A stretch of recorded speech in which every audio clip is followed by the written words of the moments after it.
Абай қазақтың әдеби тіліне, өлең жүйесіне үлкен жаңалық әкелген ақын.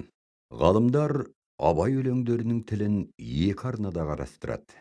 Біріншісі, ақын шығармаларындағы араб, парсы, орыс сөздерінің және қазақтың төл тілінің қолданысы, жаңа сөз жасамдық қыры туралы.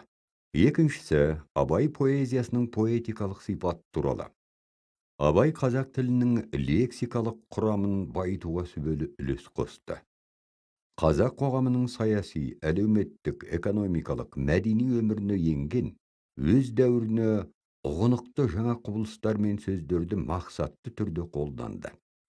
Кей тұста қапалық, арлылық, ғылым бағу, ғашықтық жарасы, қалың қайрат табу, хаққа мүлгу, ғылым оқып ой табу, буынсыз тіл, буылы сөз, тіл орамды, тағы сол сияқты жаңа сөздердің тілге енуіне ықпал етті. Басқа тілден енген сөздерді қолданыстағы сөздерге мағына үстеп, түрлендіріп қолданды. Өз тарапынан әсемпаз, масатсу, соңырқа, анттасу, антқа салу, ант ішу, соқтық балы, шуылдақ, тағы сол сияқты жаңа қолданыстар енгізді. Абай өлеңдерінің көркемдік қуаты мол. Образ жасаудағы ақын жаңалығы өзінен кейінгі қаламгерлерге сара жол болды. Адам портреті, психологиялық күйі, жан әлемі, мінез құбылыстарын дәл беру, табиғат көріністерін әлеуметтік мәселелермен ұштастыру, поэтикалық ойды терең танытумен ерекшеленді. Абай қазақ өлеңдерінде бұрын кездеспеген жаңа көркем айшықтарды қолдану арқылы айтпақ ойын дәл, артық сөз қоспай нақты сипаттайды.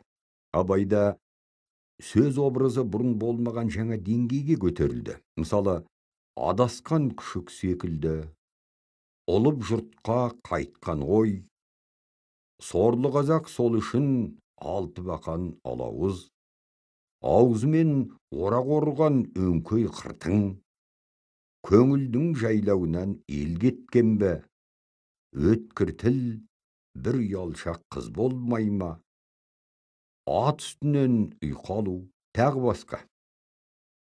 Абай бір сөздің өзінен сан түрлі тіркес жасау арқылы идеяны күшейту тәсілдерін қолданды. Мысалы, көңіл сөзі мен көңіл құсы, көңілінің көзі, көңілдегі көрікті ой, көңілденіп тұшыну, сынық көңіл, жанған көңіл, сынған көңіл, суынған көңіл, жаралы көңіл, кірлеген көңіл, қара көңіл, қам көңіл, боямасыз ақ көңіл, шын көңіл, қайран көңіл, көңілге бекіту, көңілі қайту, тағы сол сияқты көптеген жаңа тіркестер жасады.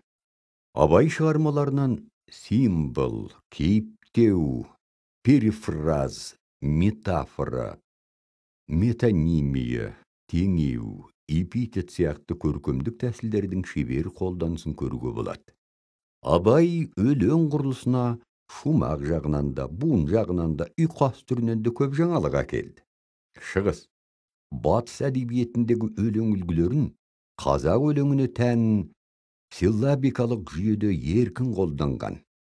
Қазақ халқының ертедегі өзінен бұрынғы өлеңдерінің түр үлгілерін, өлшемін, шумағын, ұйқасын түгел сарқа пайдаланған Абай орыс ақындарынан көріп, өз өлеңдерінің шумағын, ұйқасын түрлендірді.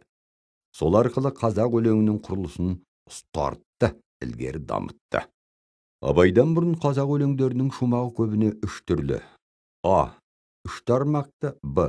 Төрт тармақты, В. Көп тармақты. Көп тармақты болғанда айнымалы біресе 6, 8, 10 тармақты, біресе 12, 14, 16 тармақты болып келуші еді.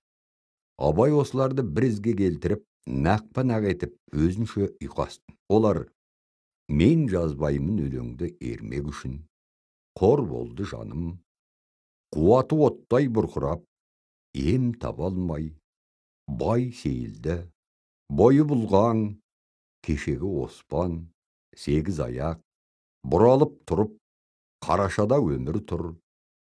Келдік талай жергенді, білімдіден шыққан сөз, сап-сап көңілім, тағы басқа өлеңдерінен айқын көрінеді. Абай шығармалары тілінің поэтикасын белгілі ғалымдарымыз Мұхтар Әуезов, Қажым Жұмалиев, Рабиға Сыздық, Құлмат Өмірәлиев, Зәки Ахметов, Қайым Мұхамедханов, Мекемтас Мырзахметов тағы басқа ғалымдар зерттеген.